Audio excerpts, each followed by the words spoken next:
you, Jesus. Thank you, Jesus. Thank you, Jesus. परम पिता परमेश्वर, हम आपका हृदय से धन्यवाद करते हैं क्योंकि आप महान समर्थी परमेश्वर हैं, अनंत काल के पिता हैं। और प्रभु, आप हमारे जीवन को परिवर्तित करना चाहते हैं। इसीलिए प्रभु, आपने हम सब इंसानों के लिए, सबके लिए एक ही योजना बनाई है और सब लोग आपस में एक मन और एक चित्त हों, इसी के लिए आपने योजना बनाई है। आपका सुसमाचार सब मनुष्यों को एक करने के लिए है, ताकि इस पृथ्वी पर आपका राज्य लोगों के बीच में हो और लोग एक मन और एक चित्त होकर इस बात को सिद्ध करें कि परमेश्वर का राज्य हमारे बीच में है, ताकि आपकी महिमा हो। हम धन्यवाद करते हैं, चाहते प्रभु आपकी योजना इस पृथ्वी पर आपके सामर्थ्य के द्वारा आपकी योजनाएं पूरी हो और आपकी महिमा प्रकट हो और हम सब उस महिमा का भाग हों, ताकि आपका नाम हम सब के जीवनों से महिमान्वित होने पाए। धन्यवाद के साथ इस प्रार्थना को आपके इकलौते पुत्र प्रभु यीशु मसीह के नाम से मांगते हैं, आमीन। Praise the Lord. हम परमेश्वर का धन्यवाद करते। The glory of God part 84 में हम लोग आ गए हैं, 84 भाग। Bible study about understanding the meaning of repent. मन फिराना क्या है, हम आज इस पर अध्ययन करके ये समझेंगे कि मन फिराना क्या है वास्तव में, और मन फिराने की आवश्यकता क्यों है, और बिना मन फिराए हमारे जीवन में क्या नहीं हो सकता, और मन फिराने से क्या होता है। ये अंडरस्टैंडिंग का मतलब ये समझना है कि मन फिराओ कहते किसको है। कई बार लोग कहते किसी से क्षमा मांग लेना मन फिराना, ना, धोखा मत खाइएगा। किसी से माफी मांग लेने से मन नहीं फिरता है। यहाँ संसार में लोग प्रतिदिन माफी मांगते हैं, प्रतिदिन माफी मांगते। माफी में मांगना मन फिराना नहीं है। इसलिए आपको समझना पड़ेगा मन फिराने का मतलब क्या है। दूसरा इतिहास 7 अध्याय उसका 14 पद, दूसरा इतिहास 7 अध्याय 13 और 14 पद पढ़िए। दूसरा इतिहास 7 अध्याय का 13 और 14 पद। मन किसको फिराने की जब मैं आकाश को, ये परमेश्वर कह रहा है, जब मैं आकाश को ऐसा बंद करूं कि वर्षा ना हो या टिड्डियों को देश उजाड़ने की आज्ञा दूं या अपनी प्रजा में मरी फैलाऊं। परमेश्वर कह रहा है, या मैं आकाश को ऐसा बंद करूं कि वर्षा ना हो, या मैं देश में टिड्डियों को उजाड़ने की, खेती को उजाड़ने की आज्ञा दूं और खेती उजड़ जाए, यानी अकाल की स्थिति आ जाए, या मैं मरी फैलाऊं। तब यदि मेरी प्रजा के लोग, जो मेरे कहलाते हैं, जो ये वो लोग जो परमेश्वर के कहलाते हैं, वे लोग क्या करें? दीन होकर प्रार्थना करें और मेरे दर्शन के खोजी होकर अपनी बुरी चाल से फिरें, तो मैं स्वर्ग में से सुनकर पहले उनका पाप क्षमा करूंगा और फिर उनके देश को ज्यों का त्यों कर दूंगा। ये देश, एक देश की बात की गई है। ये इजराइल द नेशन से परमेश्वर कह रहा था, इसलिए यहाँ पे कंट्री की बात हो रही है। लेकिन यही कॉन्टेक्स्ट, यही संदर्भ एक व्यक्ति के जीवन में, एक परिवार में भी फिट होना है। यदि तुम्हारे घर में अकाल की स्थिति हो जाए, या यदि तुम्हारे घर में बीमारियों का डेरा हो जाए, यदि तुम्हारे घर में बारिश होना यानी बरकत आना बंद हो जाए, तुम्हें लाभ मिलना बंद हो जाए, रास्ते चारों तरफ से बंद हो, और तुम्हारे घर में अन्न का आधार खत्म हो जाए, यानी अकाल की स्थिति आ जाए, जो एक देश में हो सकता है वो एक घर में भी हो सकता है। हमारे देश में ये समस्या ना हो, लेकिन हमारे घर में ये समस्या हो। तो हमें क्या करना चाहिए। तब यदि मेरी प्रजा के लोग, आप अगर परमेश्वर को जानते हैं, जरा सा भी आप परमेश्वर का नाम लेते हैं, आप प्रार्थना करते हैं, तो आप प्रार्थना करना बंद कर दीजिए और दीन होकर प्रार्थना कीजिए। दीन होकर प्रार्थना का मतलब क्या है? तब यदि मेरी प्रजा के लोग जो मेरे कहलाते दीन होकर, दीन होने का मतलब यह है कि एक पापी की प्रार्थना और एक धर्मी की प्रार्थना में जो अंतर होता है वही दीन होना है। एक पापी व्यक्ति दीनता पूर्वक कहता, प्रभु मैं तो इस लायक नहीं हूं कि मैं तेरा नाम ले सकूं अपने अशुद्ध होठों से, हम पर दया कर प्रभु। यह है पापी की प्रार्थना, ये दीनता की प्रार्थना है। और एक धर्मी, यीशु मसीह ने ये वाली चीजें बड़े डिमॉन्स्ट्रेटिव वे में बताई कि दो व्यक्ति मंदिर में प्रार्थना करने गए, एक चुंगी लेने वाला था, एक फरीसी था, दूसरा चुंगी लेने वाला था। चुंगी लेने वाला पापी की श्रेणी में आता है और फरीसी जो है वो अपने आप को धर्मी समझते हैं।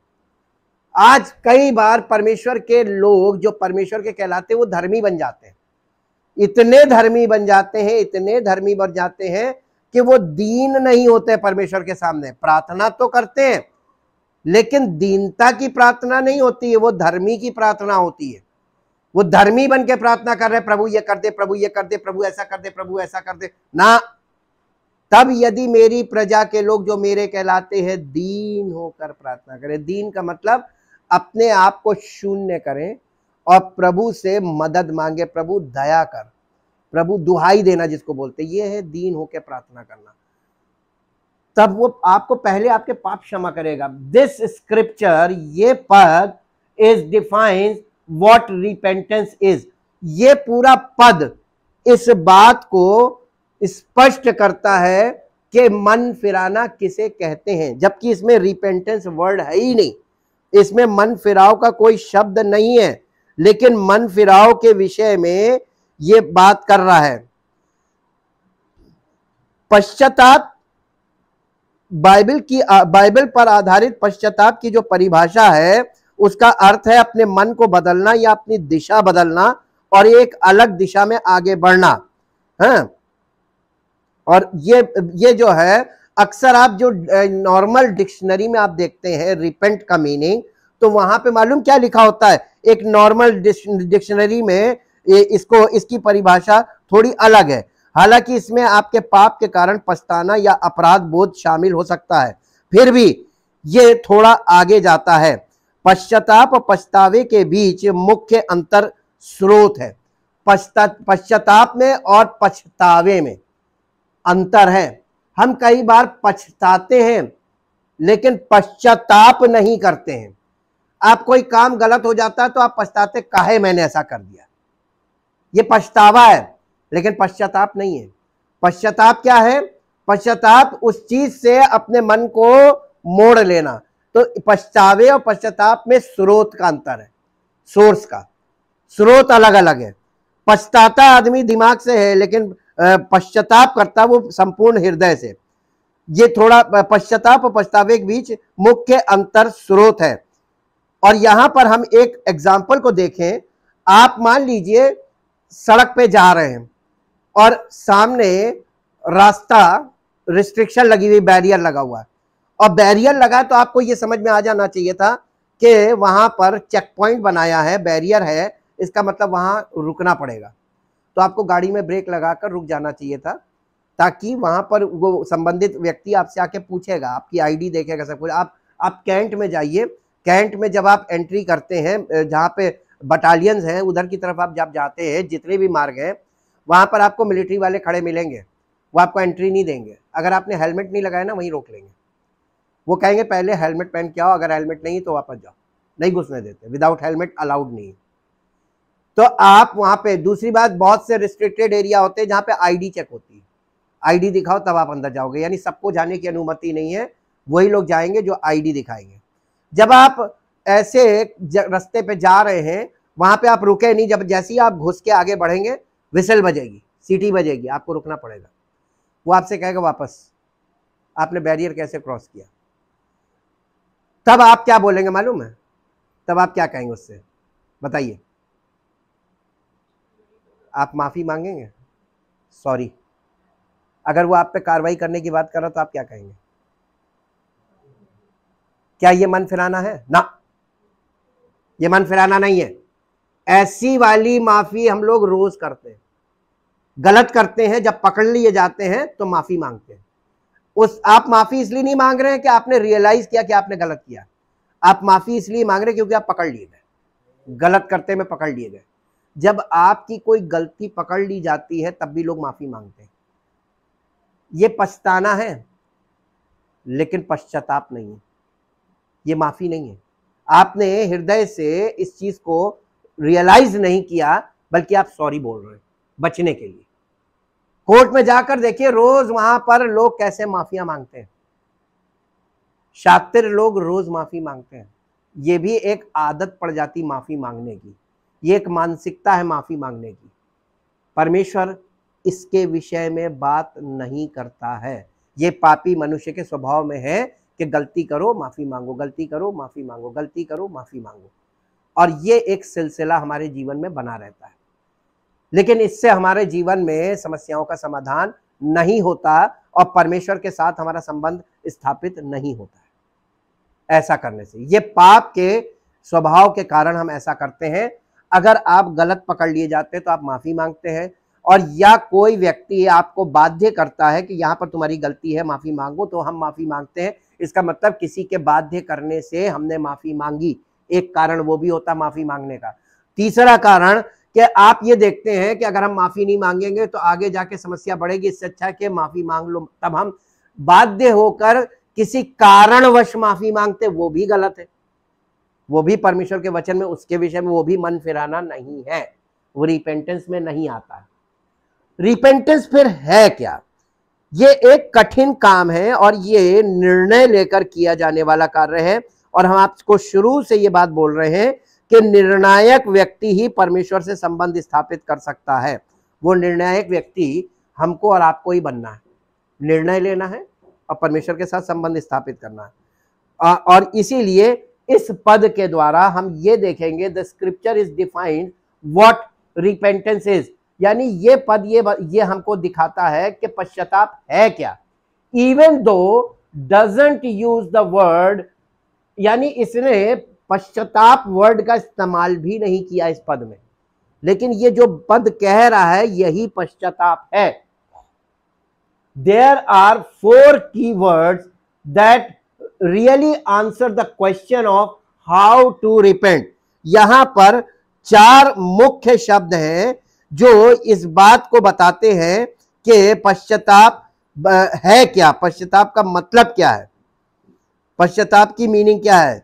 यदि मेरी प्रजा के लोग जो मेरे कहलाते हैं दीन होकर प्रार्थना करें और मेरे दर्शन के खोजी होकर अपनी बुरी चाल से फिरें, तब मैं स्वर्ग में से सुनूंगा। तो आपकी प्रार्थना के 2 पार्ट हो गए। दीन होकर प्रार्थना करना ये पहला पार्ट है, और अपनी बुरी चाल से फिरना ये दूसरा पार्ट है। तब आपकी प्रार्थना सुनी जाएगी। और अगर आप खाली प्रार्थना करें और मन ना फिराएं, पश्चाताप ना करें, तो क्या प्रार्थना सुनी जाएगी? नहीं सुनी जाएगी। तो फिर लोग रोज किससे प्रार्थना कर रहे हैं? ऐसी प्रार्थना तो कोई नहीं कर रहा है। दीन होकर प्रार्थना नहीं कर रहा है, दूसरी चीज अपना मन नहीं फिरा रहे, बुरी चाल से कोई नहीं फिर रहा है। जैसे सोते हैं वैसे ही उठते हैं, फिर जैसे सो जाते हैं वैसे ही सो जाते हैं, फिर वैसे ही उठ जाते हैं। हृदय में कोई परिवर्तन नहीं, विचारधारा में कोई परिवर्तन नहीं, रियलाइजेशन आपके अंदर आ ही नहीं रहा। इसी को बोला गया है ढीठ हो जाना, सुन्न पड़ जाना, कठोर हो जाना, कि लगातार वचन को सुनना। वचन हथौड़ा है लेकिन उसका कोई प्रभाव नहीं। इसको कहते हैं ढीठ, आदत पड़ गई। हमको वचन सुनने की आदत तो नहीं पड़ गई कि हमको रोज सुनना है थोड़ी देर, फिर उसके बाद आज ठीक है जो था। आप ये ऐसा अगर करते हैं तो आप परमेश्वर के वचन का अनादर कर रहे हैं, और ये और खतरनाक बात है। आप परमेश्वर के वचन के साथ खिलवाड़ कर रहे हैं। आपके हृदय को तुरंत मुलायम होना चाहिए परमेश्वर के वचन के द्वारा। हियर आर द 4 वर्ड्स, ये 4 शब्द हैं। हम्बल, इसी पद में से निकाले उन्होंने इंग्लिश में ये 4 शब्द। हम्बल मतलब दीन, प्रे मतलब प्रार्थना, सीक मतलब खोजना, और टर्न मतलब फिर जाना।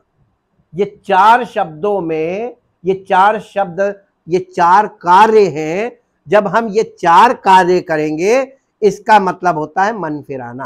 मन फिराने के लिए आपको 4 काम करने पड़ेंगे।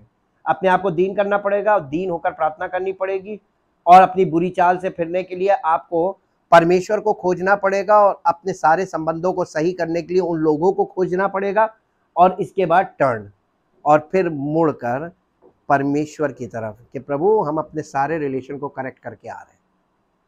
इसीलिए उसने मत्ती में बोल दिया था, जब तू वेदी पर, परमेश्वर की वेदी पर भेंट चढ़ाने आए यानी आराधना करने आए, और तुझे मन में लग रहा है, ये सेंसिटिविटी होती है, मन में लगे कि नहीं अभी एक जने से मेरा रिलेशन सही नहीं हुआ, अपनी वेदी पर, भेंट वेदी पर छोड़ दो, पहले जाकर उससे मेल मिलाप करके वापस आओ।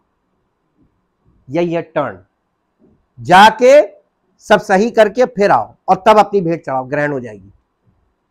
जब तक आपका मन शुद्ध नहीं होगा, परमेश्वर आपकी ना प्रार्थना सुनेगा ना भेंट ग्रहण करेगा, यानी आपकी आराधना भी ग्रहण नहीं। At this moment, let's just look at the last word. इस क्षण में, जब हम इस पे अध्ययन कर रहे हैं, इस क्षण में आप इसके आखिरी शब्द को देखिए, 4 में से आखिरी, टर्न। टर्न का मतलब फिर जाना। आप जीवन में यूं जा रहे हैं, वापस यूं मुड़ जाओ, उल्टा चलो। पूरी दुनिया इधर जा रही, तुम इधर चलो। यानी हवा ऐसे चल रही है तो तुम, दुनिया में हवा ऐसे चल रही है तो तुम विपरीत चलो, हवा के विपरीत। जब आप उल्टी हवा में साइकिल चलाते तो कैसा लगता है? हैं? ताकत ज्यादा लगती है ना। तो जब आप मसीही जीवन में चलना शुरू करेंगे, ये हवा के विपरीत चलना है, तो ताकत ज्यादा लगेगी। पवित्र आत्मा क्यों दिया गया है? आप अपनी क्षमता में नहीं चल पाएंगे, परमेश्वर को मालूम है। उल्टी हवा में साइकिल जिसने चलाई है उसको मालूम है, शर्ट फूल जाती पीछे, हवा पीछे की ओर ढकेलती है और पैरों में दम ज्यादा लगाना पड़ता है ना। और कहीं अगर डबल सवारी हुए, साइकिल की आदत छूट गई है, और सोचिए अगर आपको ऐसे में साइकिल चलानी हो तो चलेगी नहीं। उल्टी दिशा में, उल्टी हवा के में तेज हवा चल रही है और उसमें साइकिल चलाना, यानी विपरीत दिशा में, बहाव के विपरीत जाना। और हमको दुनिया में, दुनिया का जो ट्रेंड चल रहा है, दुनिया में जो हवा चल रही है, जो शैली है, जीवन शैली, उसके विपरीत जीवन में आगे जाना है, उल्टी दिशा में। और ये करने के लिए ही हमको पवित्र आत्मा दिया गया है, सामर्थ। पवित्र आत्मा की सामर्थ के बिना आप नहीं चलेंगे। इसीलिए परमेश्वर ने पवित्र आत्मा को रोके रखा है। जिस दिन आपका हिसाब किताब सही हो जाएगा, ये लो पवित्र आत्मा, अब जाके चलो। इसीलिए पवित्र आत्मा बहुत जल्दी से मिलता नहीं, चाहे रो गिड़गिड़ाओ, कुछ भी करो, ड्रामेबाजी कुछ भी कर लो, पवित्र आत्मा नहीं मिलेगा। अब देखिए, turn from their wicked ways, ये जो बहुत मुख्य चीज है, यहां पर आपको ध्यान देना चाहिए। गॉड सेज, परमेश्वर कहता है, turn from their wicked ways, अपनी बुरी चाल से फिरे। ये बुरी चाल को इंग्लिश में क्या कहा गया, जरा इंग्लिश में देख लेते हैं। अपनी बुरी चाल से फिरे। If my people who are called by my name shall humble themselves, pray, seek, crave and require of necessity, यानी इस बात की आवश्यकता आपके अंदर पैदा हो।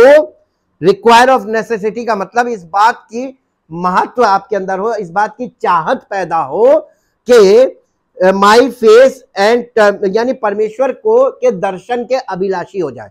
हिंदी में अगर कहें, आपके अंदर परमेश्वर के दर्शन की अभिलाषा, यानी तीव्र इच्छा पैदा हो कि मुझे परमेश्वर का दर्शन चाहिए। जब ये वाला आपका विजन होगा, आप परमेश्वर के दर्शन पाने के अभिलाषी हो जाएंगे। जैसे हम पाप की अभिलाषा में हैं, हमारे अंदर परमेश्वर के दर्शन की अभिलाषा आ जाए। And turn from their wicked ways, अपने सारे बुरे मार्गों से हमको वापस घूमना पड़ेगा। कठिन लग रहा है ना? कठिन लग रहा है। क्यों कठिन लग रहा है? क्योंकि आप शारीरिक हैं। लेकिन जैसे ही आप कदम बढ़ाएंगे ना, कुछ कठिन नहीं है, क्योंकि इसमें आपको इतना आराम मिलेगा, शांति मिलेगी, आनंद मिलेगा, और फ्री महसूस करेंगे, जैसे अभी बोझ लग रहा है एकदम आज़ाद महसूस करेंगे, जैसे हल्के हो गए, निकल गया कुछ अंदर से, बोझ लगा था वो निकल गया। ये बहुत इंपॉर्टेंट काम है, इसी को कहते हैं this is what repenting is. यही है मन फिराना, यही है मन फिराना। नोटिस, ध्यान दें, God didn't say to feel bad, यानी परमेश्वर ये नहीं कह रहा है कि ये मेरी प्रजा के लोग प्रार्थना करें और अपने बुरे कामों के बदले में बुरा माने कि अरे हमने बड़ा गलत कर दिया, फील बैड यानी बहुत बुरा फील करे कि नहीं हम तो बहुत गलत है, हमने बहुत गलत किया। ये भावना है, ये भावना अभी आएगी, थोड़ी देर बाद खत्म हो जाएगी। फील बैड नहीं करना है अबाउट योर विकेड वेज, यानी अपने बुरे कामों और बुरी चालों के प्रति हमें खेद प्रकट नहीं करना है। कहने का मतलब कह रहे बड़ा गलत किया था उस दिन, मैंने बहुत गलती की, नहीं नहीं, दो यू शुड, हालांकि ये भाव आपके अंदर हो कि हम गलत कर रहे हैं, ये चीज हमें नहीं करनी चाहिए। अगर हम परमेश्वर से कुछ चाह रहे हैं तो हमको ये चीज पहले हटानी होगी, तभी परमेश्वर सुनेगा। ये भावना आपके अंदर होनी चाहिए, लेकिन ये भावना ये मन फिराना नहीं है। ही सेड, परमेश्वर ने कहा, टर्न फ्रॉम देम, यानी उन चीजों से घूम जाओ, यानी छोड़ दो वो उस चीज को, एकदम जहां पे हो वहीं से छोड़ के वापस चल लो, उल्टा चलो, परमेश्वर की ओर चलना शुरू कर दो। There can not be forgiveness of sin, यानी तुम्हें पापों की क्षमा नहीं मिलेगी unless you have a sincere desire to turn from your wicked, turn from your sin. जब तक तुम पाप के मार्ग से मुड़कर परमेश्वर की ओर नहीं चलोगे, और ये मालूम क्या है, ये सिंसियर डिजायर बोला गया, यानी समझदारी की तीव्र इच्छा, समझदारी के साथ तीव्र इच्छा पैदा होना कि नहीं अब हमने बहुत किया, अब अति हो गई, अब मैं ये नहीं, ऐसा जीवन नहीं जीऊंगा, पाप से मैं हमेशा के लिए अपने आप को मोड़ता हूं। ये हृदय में डिसीजन लेना है, हृदय तैयार होना, मन फिराने के लिए हृदय तैयार होगा तभी मन फिरा पाएंगे। This does not mean that you won't sin in that area again, इसका मतलब ये भी नहीं है कि आप जीवन के उस जिस बात से आप मन फिरा रहे हैं, इसका मतलब ये नहीं है कि आप जीवन में दोबारा उस कार्य को करने की गलती नहीं कर सकते, ये भी मत सोचिएगा। एक मन फिराने वाला व्यक्ति धोखे से कभी फिर दोबारा फंस सकता है उसी क्षेत्र में, आप कर सकता है, इसलिए कभी ये मत सोचिएगा कोई चीज परमानेंट, मन फिराना परमानेंट कार्य नहीं है, मन फिराना समझदारी का काम है। और जब ये आपको समझ में आ जाएगा कि गलती पहली चीज होने मत दो, पहला काम इतने सतर्क रहो, लेकिन आप कितने भी सतर्क रहो, अब मनुष्य है और पापी स्वभाव हमारा है, तो कहीं ना कहीं चूक से हो जाएगा, यानी अनकॉन्शियसली हो जाएगा, आप जानबूझ के नहीं करेंगे लेकिन अनजाने में आपसे हो जाएगा, अनइंटेंशनली। और अगर अनइंटेंशनली हो जाए तो मन फिराने के लिए तैयार हो। तो हाँ, एक परमेश्वर का एक जन जानबूझ के तो पाप नहीं करता जो मन फिरा चुका होता है, लेकिन अनजाने में उससे हो जाए तो इस बात के लिए हमेशा तैयार रहता, फ्लेक्सिबल, कि अच्छा ये मुझसे हुआ है, मैं, और तुरंत उसको रिसीव करता है और सबके बीच में पश्चाताप करता है कि दोबारा मैं ऐसा नहीं करूंगा। ये जरूरी है। That area again it means you have a real desire not to, इसका मतलब यह होता है, मन फिराने का मतलब यह है कि आप जिस चीज से मन फिरा रहे हैं अब दोबारा आप इच्छा से तो नहीं करेंगे, अनजाने में हो जाए तो बात अलग है।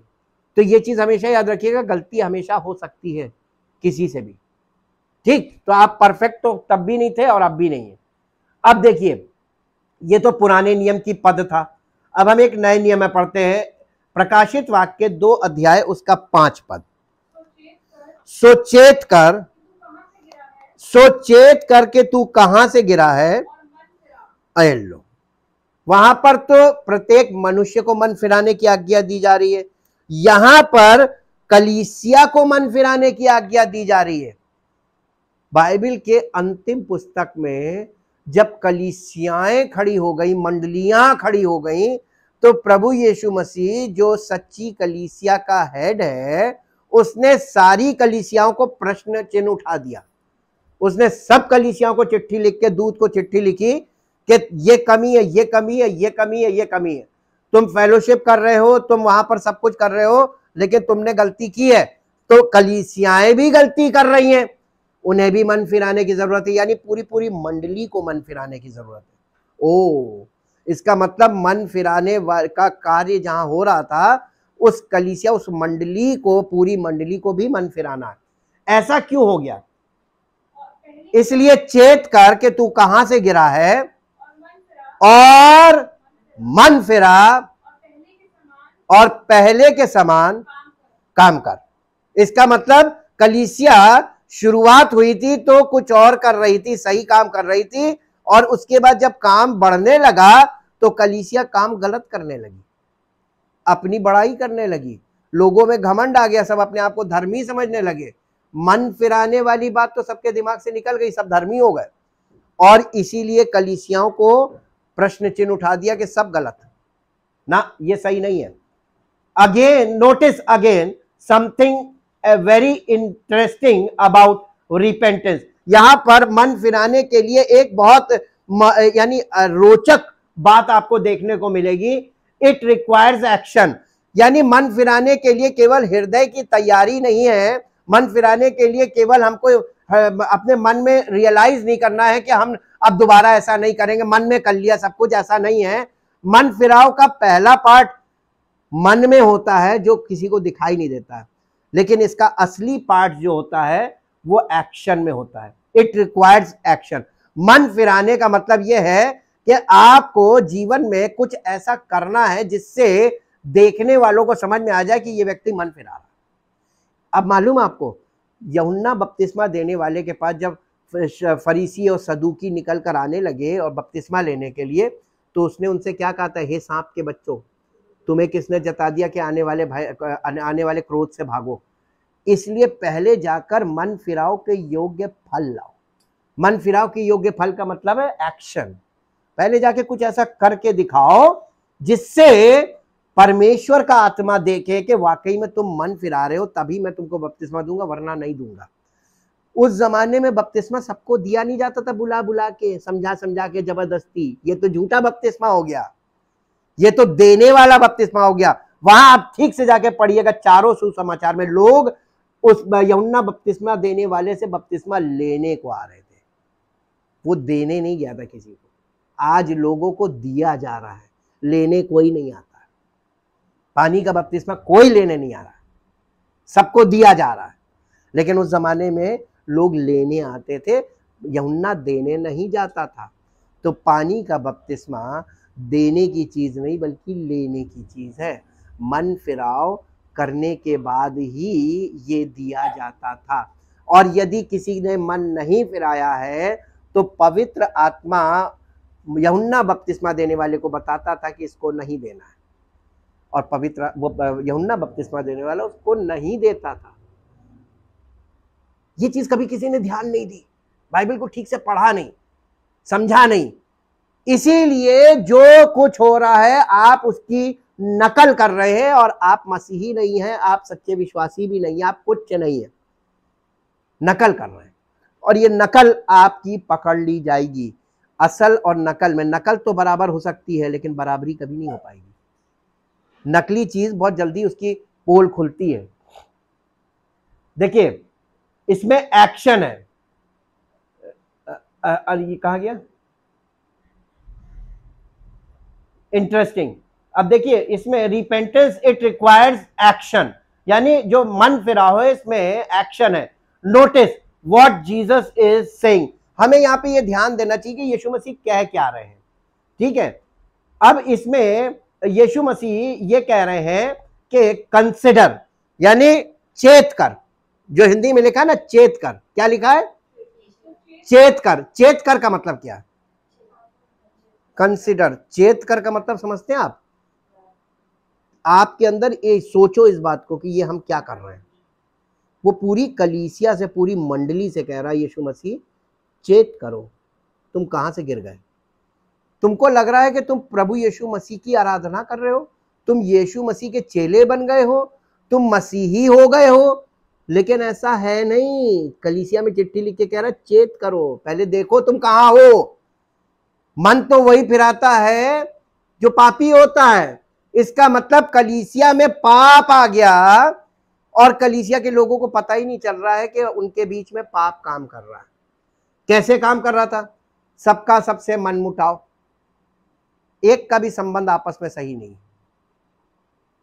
और जमा होकर आराधना कर रहे हैं। यह कलीसिया नहीं है। यीशु मसीह ने चिट्ठियों में यह बात प्रकट कर दी 7 कलीसियाओं की चिट्ठी में कि ये कलीसिया नहीं है, ये कलीसिया नहीं है, मेरी कलीसिया नहीं है।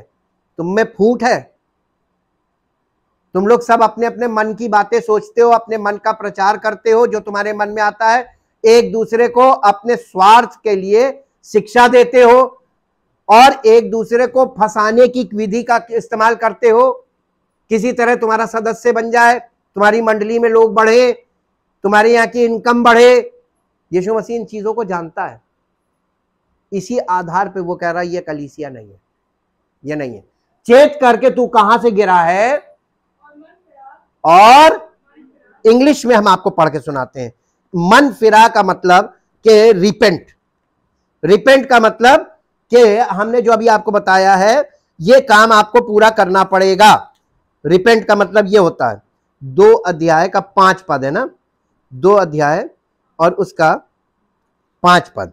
यहां पे इंग्लिश में लिखा हुआ है, remember then from what heights you have fallen, repent, change the inner man to meet God's will. यानी अपने भीतरी मनुष्यत्व को बदल डालो ताकि तुम्हारी मुलाकात परमेश्वर के साथ हो। तो कलीसिया में लोग किससे मिलने आ रहे थे? ये कौन सी कलीसिया आपको मालूम है? ये पहली कलीसिया है जिसे इफिसुस की कलीसिया बोला गया ना, इफिसियों की कलीसिया। इफिसियों की कलीसिया को ये बोलना बहुत पावरफुल चर्च था, ये गजब टीचिंग थी। पौलुस की इफिसियों की पत्री देख लीजिए कितनी पावरफुल टीचिंग है। रिपेंट यानी change the inner man to meet God's will, परमेश्वर की इच्छा पूरी करने के लिए अपने भीतरी मनुष्यत्व को बदल डालो। ये रिपेंटेंस फर्क है, ये फर्क रिपेंटेंस है, 2 रिपेंटेंस है। एंड डू द वर्क्स, और वो कार्य करो यू डिड प्रीवियसली, जो तुम पहले कर रहे थे शुरुआत में कलीसिया की।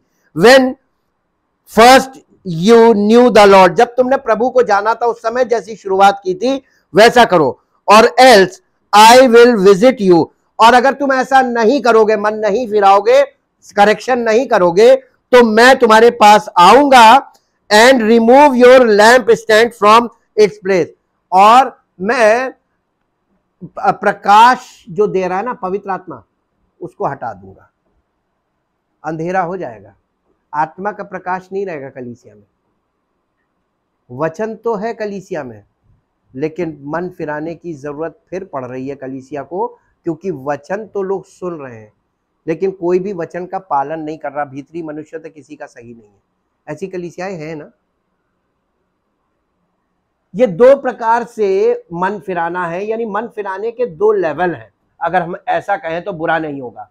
यीशु मसीह कह रहा है कंसीडर, यानी think about where you are and what you are doing. ये विचार करो कि तुम कहां हो और क्या कर रहे हो। उसके बाद है repent, ask for forgiveness and change your mind about what you are doing. जो तुम कर रहे हो अपना मन बदलो कि ये नहीं करना है जो तुम कर रहे हो। आज कलीसियाएं जो कर रही है नहीं करना है, उनको यहां पर मन फिराना है और परमेश्वर से माफी चाहिए उनको कि जो अब तक कर रहे थे ये गलत था और उन्हें पता नहीं चला। वचन बार बार आपको ये रिपीटेडली बताएगा। डू, इसका मतलब कुछ करो। अब मन फिराने का मतलब नहीं है कि मन में अपने आप को करेक्ट कर लिया। डू, उसके बाद करो कि तुमने क्या मन फिराया कि नहीं। ये मन फिराओ कि योग फल तब आएगा जब तुम करोगे।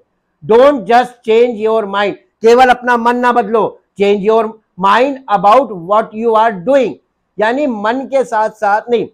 Don't just change your mind, change your action. केवल मन ना बदलो, अपनी क्रिया बदल दो। पहले क्या कर रहे थे अब नहीं करना है। यह है पूर्ण मन फिराना। क्या पूरा मन फिरा लिया?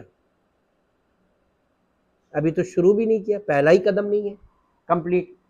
Why is it so important that I repent? हमारे लिए क्यों आवश्यक है कि हम मन फिराएं? अब हम इस प्रश्न को जब देखेंगे तो इसके दो भाग आ जाएंगे। To understand why you need to repent, हमें इस बात को समझने की जरूरत है कि हमें मन फिराने की आवश्यकता क्यों है।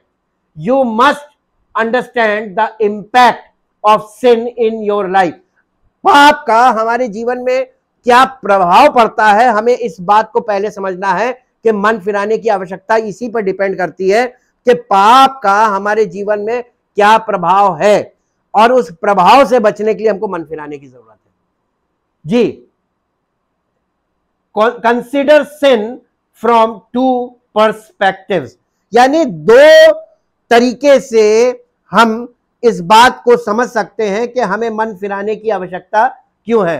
कंसिडर सिन यानी पाप को दो प्रकार से हमें देखना है कि दो नजरिए हैं पाप के जिसके कारण हमें मन फिराने की जरूरत है। The perspective for the unbeliever, यानी एक अविश्वासी जो कभी कलीसिया में नहीं आया, जब वो पहली बार प्रभु यीशु समाचार सुनता है तो उसके अंदर रियलाइजेशन होता है और वो मन फिराता है। ये मन जो वो फिरा रहा है इसका काम दूसरा है, इसका प्रभाव अलग होता है।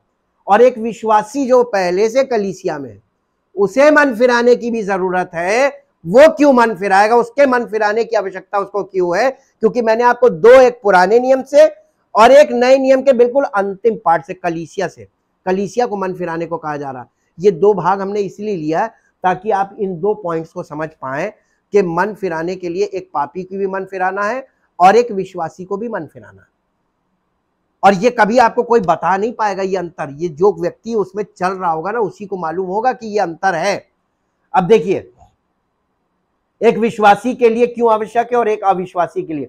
फॉर द अनबिलीवर, यानी एक अविश्वासी जो कभी भी प्रभु को नहीं जानता था, जिसने कभी लिखा है repentance is needed for restore relationship, यानी फॉर अविश्वासी जो कभी विश्वास नहीं किया, कभी सुसमाचार नहीं सुना, किसी उसने मन नहीं फिराया, यीशु मसीह पर विश्वास नहीं लाया, उस व्यक्ति के लिए मन फिराने की आवश्यकता इसलिए है कि उसका संबंध परमेश्वर के साथ हो जाए।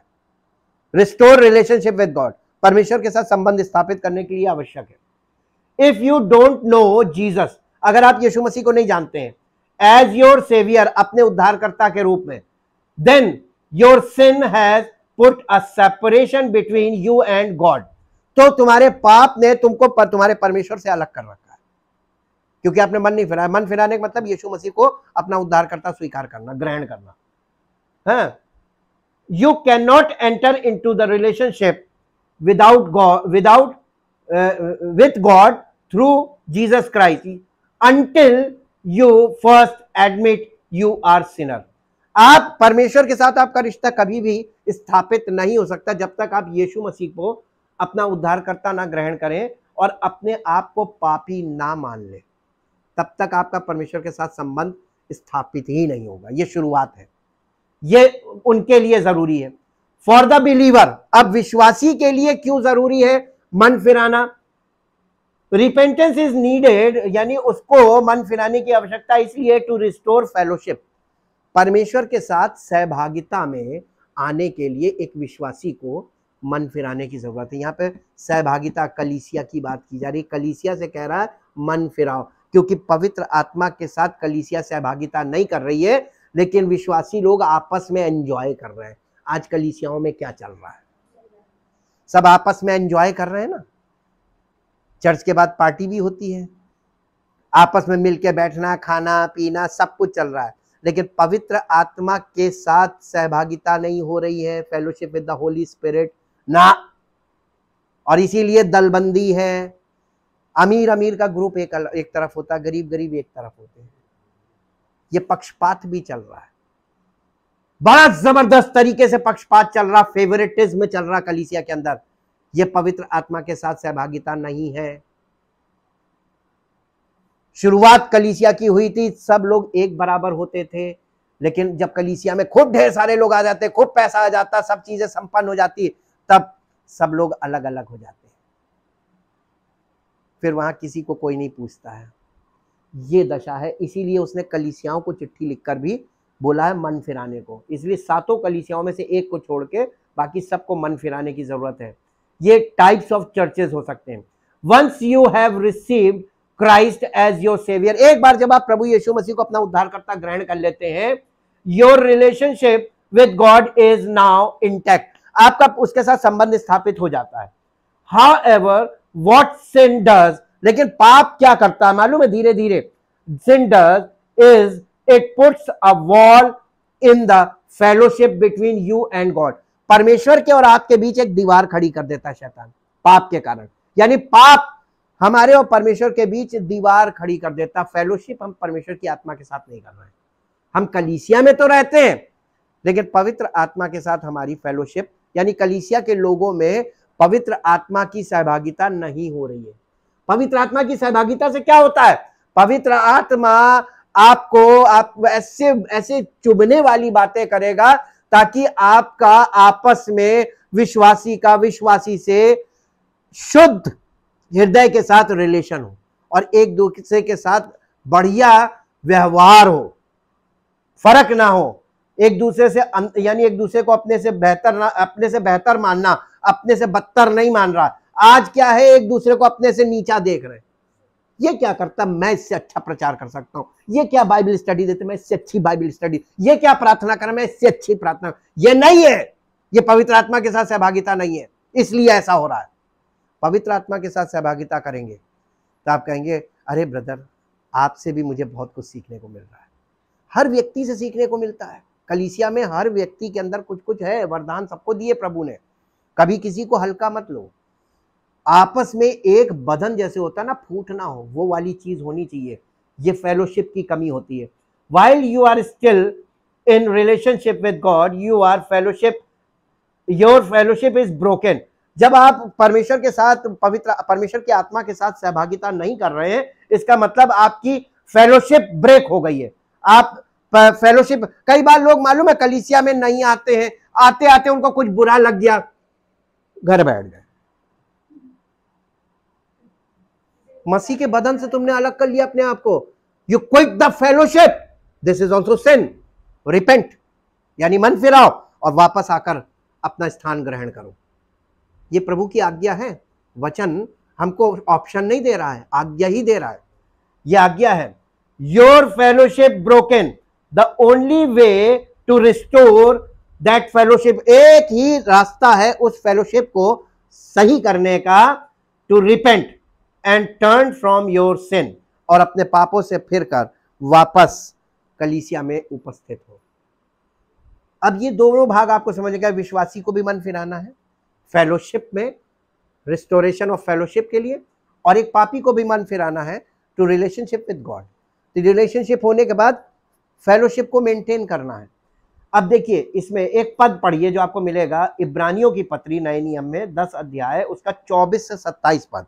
इब्रानियों की पत्री उसका 10 अध्याय, इब्रानियों की पत्री उसका 10 अध्याय,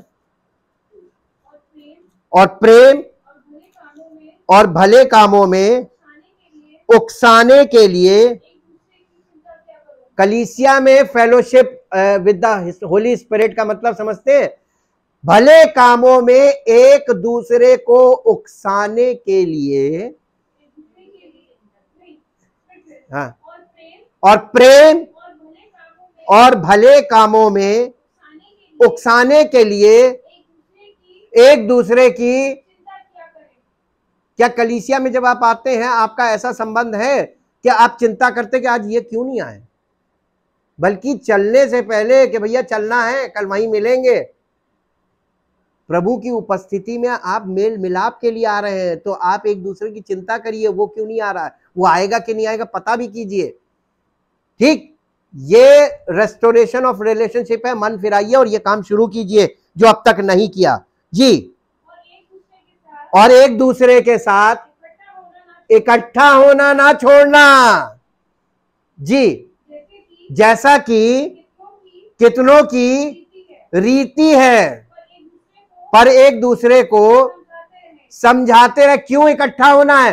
पवित्र आत्मा के साथ हमें फेलोशिप करनी है ताकि हमारे जीवन में फ्रेशनेस आए और परमेश्वर की सामर्थ और परमेश्वर के राज्य में हम आगे बढ़े, हमारी आत्मिक उन्नति हो और हमारे व्यवहार और हमारा रिश्ता आपस में भी मजबूत हो जी। और ज्यों ज्यों उस दिन को, किस दिन को? यीशु मसीह के आने के दिन को निकट आते देखते हो, त्यों त्यों और भी अधिक क्या किया करो। दुआ प्रार्थना नहीं बोल रहा है, दुआ प्रार्थना करने को नहीं बोल रहा है, कलीसिया में एकत्रित होने को बोल रहा है। फेलोशिप। पता नहीं लोग कौन सी बाइबल पढ़ रहे हैं, पता नहीं कौन सी शिक्षा है, कौन सा प्रचार सुन रहे हैं कि सब व्यक्तिगत हो गए। बॉडी ऑफ क्राइस्ट को कैसे तोड़ सकते हैं और कैसे छोड़ सकते हैं? परमेश्वर इसी के लिए तो काम कर रहा है। यीशु मसीह ने कलीसिया के लिए प्राण दिया, यीशु मसीह ने कलीसिया को शिरोमणि करा। हम कलीसिया को किनारे करके कैसे मसीह में आगे जा सकते हैं? परमेश्वर के राज्य में एंट्री भी नहीं पा सकते आगे, क्योंकि सच्चाई की पहचान प्राप्त करने के बाद यदि हम जानबूझकर, यदि ये देखिए, ये विश्वासियों के लिए है। आपको लगता है आपने प्रभु यीशु मसीह को अपना उद्धारकर्ता स्वीकार कर लिया, आप अपने आप को विश्वासी मानते हैं, आप अपने आप को यीशु मसीह का फॉलोअर मानते हैं, तो आप जानबूझकर गलत कर रहे हैं। जब आपको सच्चाई की पहचान मिल गई तो आप उस सच्चाई से अलग अपने आप को कैसे कर सकते हैं? मालूम सच्चाई क्या है? यीशु मसीह, उसने कहा था मार्ग, सत्य और जीवन में ही हूं। तो सत्य कौन है? और जब आपने यीशु मसीह को पहचान लिया कि ये उद्धार करता है, और आप उसकी देख से, संगति से कैसे अपने आप को अलग कर सकते हैं? फेलोशिप से। This is not your work. ये आप अपने मन से नहीं कर सकते, क्योंकि आपको एक नियम नहीं मालूम है।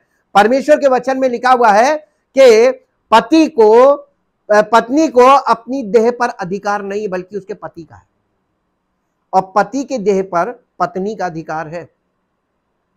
तो आप अपनी देह को मसीह की देह से अलग नहीं कर सकते। स्पिरिचुअली वो हमारा पति है और हम उसकी पत्नी है। ठीक इस सिद्धांत के अनुसार आप मसीह की देह में आकर और मसीह की देह से अपने आप को अलग नहीं कर सकते। और अगर ऐसा कर रहे हैं, सच्चाई को की पहचान पाने के बाद यदि हम जानबूझकर, क्या लिखा है? जानबूझकर पाप करें नहीं लिखा, करते रहे। प्रेजेंट कंटिन्यूअस टेंस, लगातार करते चले जाएं, यानी फेलोशिप से अलग बने रहें जी। तो पाप के लिए अब कोई बलिदान नहीं है, यानी अब कुछ नहीं हो सकता, अब इसका कोई विकल्प नहीं है। आप मन फिरा के वापस आ सकते, ये एक विकल्प है, और इसके अलावा दूसरा कोई विकल्प नहीं है। आगे पढ़ दीजिए, क्या लिखा है?